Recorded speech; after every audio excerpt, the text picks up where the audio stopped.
नमस्कार साथीहरू। आज म तपाईहरुलाई बाढी पहिरोको बारेमा बताउन गइरहेको छु। बर्खा सुरु भयो, बाढी पहिरोको डर के हामी तयार छौं त यो कुरा सुन्नको लागि? आउनुहोस्, आज म तपाईलाई बाढीबाट बाँच्न सकिने 5 वटा उपाय सिकाउँछु। पहिलो कुरा, यदि तपाईको घर खोलाको छेउमा वा पहाडको फेदमा छ भने अहिले नै सुरक्षाको सोच राख्नुहोस्।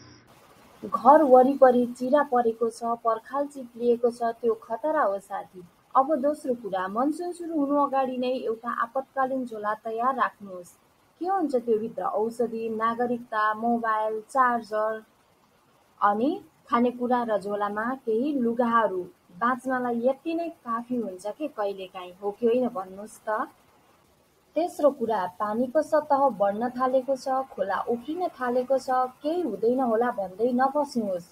उही सोचले धेरैको ज्यान गयो। तुरुन्त उच्च स्थानतिर जानुहोस्, गाडी होइन पैदल हिँड्नुहोस्। अब चौथो कुरा, यदि पहिरो सुरु भयो भने कुनै चट्टान मुनि लुक्नु हुँदैन। मुख छोप्नुहोस्, टाउको जोगाउनुहोस् र सकेसम्म खाली मैदानतिर भाग्नुहोस्। पाँचौं कुरा, सूचना नै जीवन हो। विभिन्न खबरहरू सुन्नुहोस्।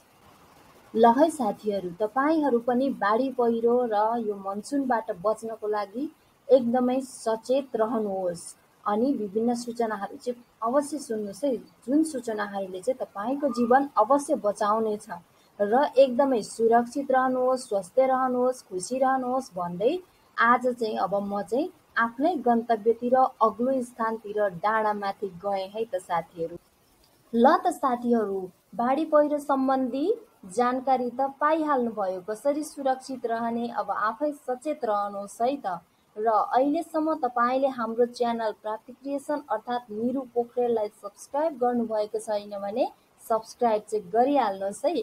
फेरि पनि अर्को यस्तै जानकारीमूलक भिडियोमा हामी छिट्टै भेट्नेछौँ भन्दै आजको लागि चाहिँ भिडियो हेरिदिनु भएकोमा सबैलाई थ्याङ्क यू। By by.